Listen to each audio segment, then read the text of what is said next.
Salutations et bienvenue à ce 6e épisode d'Analyse du mal, l'émission où on parle des philosophies et motivations de nos méchants de fiction préférés. Aujourd'hui, un méchant que j'affectionne tout particulièrement parce qu'on s'attarde sur Barry Dillon, un des antagonistes principaux de la série Archer, pour essayer de comprendre à quel point il est parti loin dans le spectrum du mal.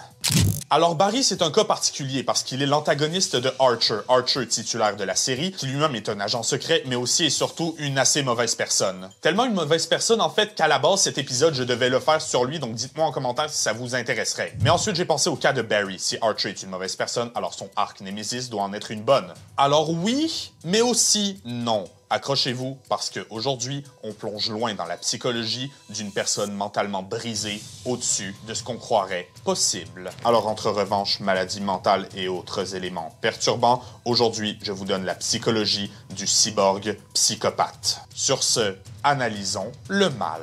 L'histoire de Barry. Barry est né en Californie d'une mère nommée Tammy Jo Stamp à l'âge de 16 ans. Il a été abandonné alors qu'il n'était encore qu'un bébé et c'est un orphelinat qui a dû l'élever et le nommer. Et c'est littéralement tout ce qu'on sait sur le passé de Barry, ça et le fait qu'il deviendra éventuellement un agent secret au service de l'organisation Odin. Odin étant l'acronyme pour Organization of Democratic Intelligence Network. Oui, Barry est un espion.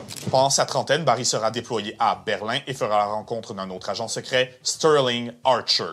Archer, dans sa folie, va tuer 2 agents doubles qui travaillaient avec Barry, le laissant se suspendre à un balcon. Malheureusement pour Dillon, il a déchiré le costume préféré de Archer, ce qui fera que Sterling va le laisser tomber 3 étages plus bas dans la rue. Sorry, so will you please just help me up?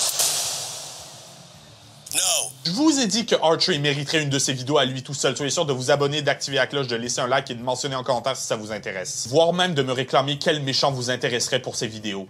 Mais bref, Barry, il va atterrir sur une voiture et il devra se faire réparer chirurgicalement la jambe. Et c'est ici qu'on peut voir les premiers red flags chez Barry, parce que quand on lui demande comment va sa jambe, il répond « Elle me fait mal quand il pleut et quand je pense à Archer ». Incitant très fortement dans l'esprit du public que, dès sa première apparition, son but principal sera la vengeance. Ça aidera pas après, parce que Archer, il va faire des trucs que je ne peux pas montrer sur YouTube avec la fiancée de Barry, Framboise, mais Barry, dans la saison 2, se retrouvera à sauver Archer des griffes du KGB. Il va réussir à le faire sortir de la prison, mais Barry se retrouvera à s'accrocher pour sa vie sur une rampe descendue cette fois et Archer va encore le laisser tomber par égoïsme. Oui, je suis totalement sérieux. Bye, Barry.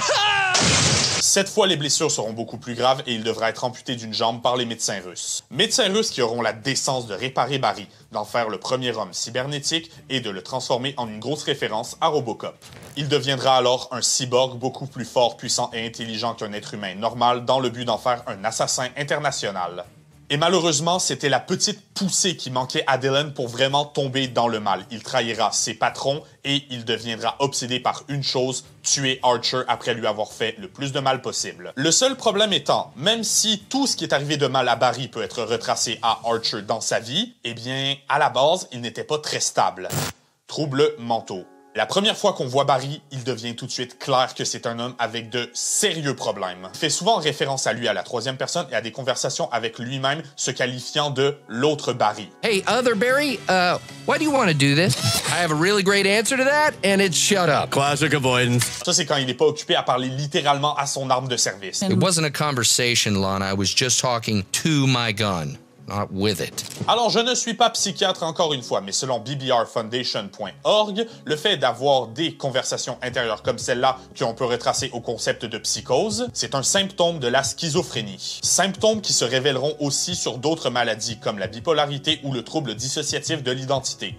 Le genre de trouble que le grand public connaît sous le nom de trouble de la personnalité multiple, non aujourd'hui obsolète, mais qui désigne les personnes ayant plusieurs personnalités. On pourrait aussi argumenter que Barry présente des symptômes de troubles obsessionnels compulsifs. Les personnes atteintes de TOC se voient envahies par des pensées incontrôlées et répétitives, le genre de pensée qui lui traverse l'esprit malgré sa volonté. Et ce, peu importe à quel point les pensées peuvent sembler insignifiantes. Ça peut aller de toujours vouloir que vos crayons soient taillés à la perfection, à tenter de prendre sa revanche sur un agent secret international, malgré le fait que ça ait déjà échoué des dizaines de fois. Mais chez Barry, ce qui frappe en premier, ce sont ces traits qu'on peut relier à de la psycho ou de la sociopathie. Ce sont deux maladies très fortement liées à l'antisociabilité avec des traits communs.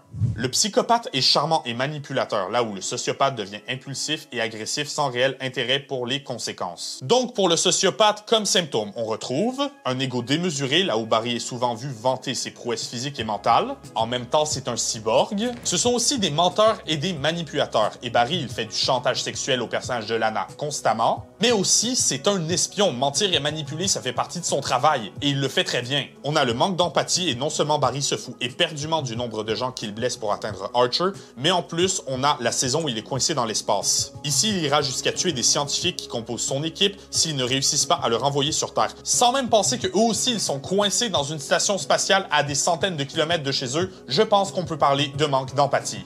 Une logique à la fin justifie les moyens, ce qui va nous amener vers notre symptôme suivant, l'absence de honte ou de remords. Et Barry, on le voit aussi exercer un calme inhabituel dans des situations stressantes, dangereuses et effrayantes. À la seconde où tuer Archer est sur la table, il va agir avec la plus grande des sérénités par rapport à toute force extérieure qui pourrait venir le déranger. La seule chose qui semble le déranger, c'est pas d'être bloqué dans l'espace avec absolument aucun retour possible, c'est le fait que Sterling Archer est hors d'atteinte. Et ça le rend fou.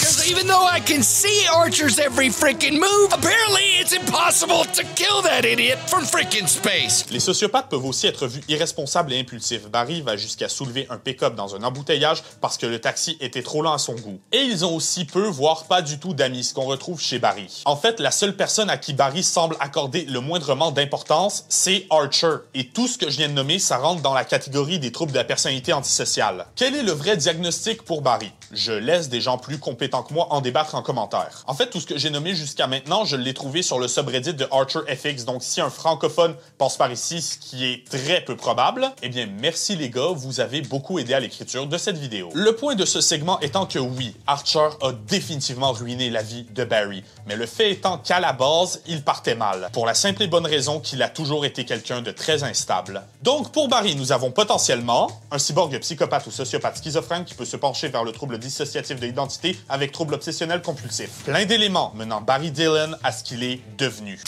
Déshumanisation. Est-ce que les scénaristes de la série ont pris tous les symptômes que j'ai évoqués pour s'assurer que Barry a une liste de pathologies longues comme le bras? Non, clairement pas. En fait, il est plus que probable qu'il n'y ait même pas pensé. J'ai rien trouvé sur le sujet. La vérité, c'est qu'ils ont probablement essayé de créer un personnage aussi dérangeant et méchant que possible. Et forcément, quand on fait ça et qu'on le fait bien, des patterns commencent à apparaître. Mais la première fois qu'on voit Barry, il a beau présenter des red flags, il en reste humain. On peut voir qu'il a des problèmes, mais que certaines choses lui tiennent à cœur, qu'il a des émotions et qu'en bout de ligne, c'est pas une mauvaise personne à l'intérieur. Après, t'as le KGB qui arrive, le transforme en cyborg, déjà ça, à la base, c'est pas très gentil, mais aussi et surtout, il continuera de perdre continuellement face à Sterling Archer. Et chaque défaite, ça veut le conduire un petit peu plus loin de son humanité. Pourquoi? Parce que cet amour pour la vengeance, c'est ce qui va détruire Barry. Par exemple, à la fin de l'arc Katia, il vole la copine de Archer, pensant que, pour une fois, il a gagné. Et on a une scène étrangement émotionnelle pour le ton de la série où on voit le sourire de Barry s'effacer. Ici, Barry se rend compte que, même si il a eu sa vengeance, ça lui a coûté son poste à Odin, son humanité, sa vie et basiquement tout ce qui faisait de Barry, Barry. C'est globalement la dernière fois que les scénaristes tenteront de nous faire empathir avec le personnage, ce jusqu'à la saison 11. Petit contexte, les saisons 8, 9 et 10 se passent dans la tête de Archer qui est dans le coma. Et il se réveille à la saison 11. Saison 11 où il aura l'occasion de faire la paix avec Barry. Dans le sens où ils sont maintenant capables de se retrouver dans la même pièce sans s'entretuer. La saison 11 va révéler que Barry a su se réhabiliter, faisant une croix sur sa vengeance et qu'il est même venu voir Archer de multiples fois à l'hôpital. Ils iront en mission ensemble et Barry se sacrifiera pour sauver la vie de son rival, là où Archer admettra qu'il est bel et bien réhabilité. Vient ensuite son retour dans la 12e saison où on voit que cet événement traumatisant l'a fait replonger. Si avant Barry était un cyborg, les événements de la saison 11 ont fait que sa conscience a été transférée dans un androïde. Le peu d'organique qui restait en Barry est mort. Il est maintenant complètement un robot, il est maintenant complètement un monstre. Et tout ça évidemment c'est à cause de Archer, créer ses propres démons.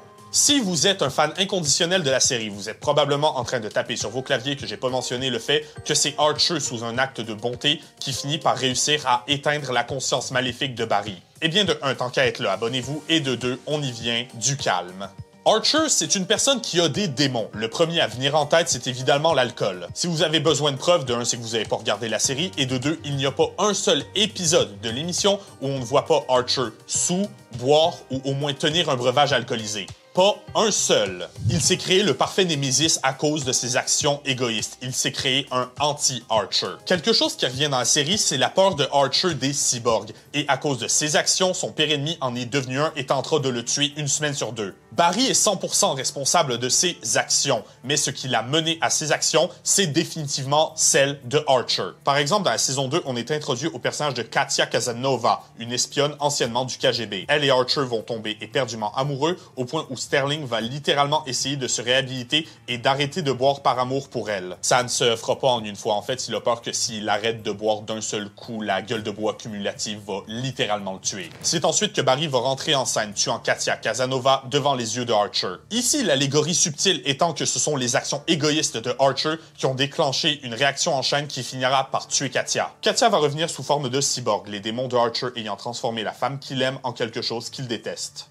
Après ça, Barry va devenir le directeur du KGB, il gagne donc en puissance par rapport à Archer. Et finalement, quand Archer sera dans le coma, il hallucinera 3 histoires durant chacune une saison. Et dans 2 de ces 3 scénarios, Barry sera le méchant principal, montrant que même dans les recoins les plus profonds de son subconscient, Barry le terrifie. C'est à la fin de la 10e saison, quand Archer se réveillera, qu'on va comprendre le vrai impact que Dylan a eu sur le personnage. On a droit à un montage avant son réveil qui retrace son parcours et certains segments de ce montage sont concentrés sur les personnes importantes pour Archer. Sa mère y a droit, Lana aussi étant probablement la seule personne qu'il aime vraiment avec Katia, et vous l'aurez deviné, Barry y a droit, nous montrant toutes les fois où il a sauvagement pété la gueule de Archer. Montrant que cette rivalité l'a marqué beaucoup plus que ce qu'on peut croire et que ce que lui, il est prêt à laisser sous-entendre. Même quand il se réveille, ses premiers mots seront « God damn Barry », menant finalement, comme mentionné, à son arc de rédemption. La saison 11 au complet, le message, c'est que pendant que Archer était dans le coma, tous les gens qu'il aime menaient une vie beaucoup plus facile. Et que donc, c'est à Archer de changer de comportement. Ce qui nous amène à la saison 12, où Archer comprendra et admettra ses erreurs, à gagner en humilité, et c'est en cessant ses comportements autodestructeurs qu'il réussira à mettre fin une fois pour toutes à la folie de Barry. C'est avec cette nouvelle amitié avec Barry qu'ils réussiront à défaire la partie maléfique du cyborg. Mais Barry est maintenant à terre. Inconscient, blessé autant par ses propres actions que par celles que Archer devra maintenant laver. Alors Barry au final, c'est surtout quelqu'un qui n'a eu aucune chance dans sa vie et qui a subi une suite d'événements qui l'ont poussé du mauvais côté de l'axe moral. Et parlant de l'axe moral, j'ai envie de commencer à faire quelque chose de différent sur ces vidéos. Vous rappelez-vous de l'épisode où je parlais du système d'alignement de Donjons et Dragons? Sinon, visitez la description, un lien vous y mènera. Et bien aujourd'hui, j'ai envie de commencer à classer les méchants de ces épisodes dans cette charte d'alignement. Vu comment Barry est motivé principalement par la vengeance et qu'il semble tout sauf sain d'esprit, je pense qu'il va aller à Chaotic Evil, soyez sûr d'en débattre en commentaire. Sur ce, mes amis, c'est la fin de cette analyse. Vous pouvez cliquer juste ici pour voir notre dernière vidéo ou cliquer juste là pour qu'on parle plus d'antagonistes. Dites-moi en commentaire quel autre personnage vous aimeriez me voir analyser. Tant qu'à être là, pourquoi ne pas vous abonner et activer la cloche au passage. Sur ce, je vous laisse et je vous verrai la prochaine fois pour de plus amples explorations de notre omnivore.